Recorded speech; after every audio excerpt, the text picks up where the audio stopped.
আমি আপোনাৰ পঞ্চায়তটো কি আছিলে পঞ্চায়তটো গম পাব নেকি পঞ্চায়ত আমাৰ 31 নং আমি উপস্থিত আছোঁ তিয়ক সমষ্টিৰ 31 নং পঞ্চায়তত এখেতৰ ঘৰ হৈছে বাঘমৰা গতিকে বাঘমৰাৰ বাইদেউগৰাকী আমি ইয়াতে লগ পালোঁ বাইদেউ এই 9 তাৰিখেতো নিৰ্বাচন আছে নিৰ্বাচনৰ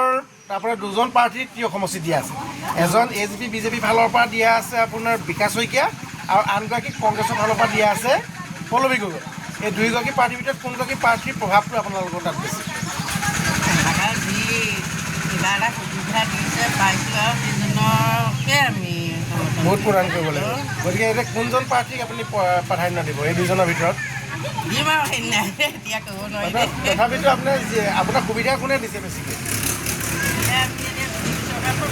BJP চৰকাৰৰ পৰা পাইছে গতিকে BJP চৰকাৰৰ পৰা যে সুবিধা পাইছে গতিকে তাতে আপোনাৰ বিকাশ শইকীয়াকে BJPয়ে ছাপোৰ্ট কৰিছে AGP প্ৰাৰ্থী হিচাপে গতিকে আপোনাৰ নিশ্চয় AGPকে আপুনি তেতিয়া ছাপোৰ্ট কৰিব হয়নে হয় ধন্যবাদ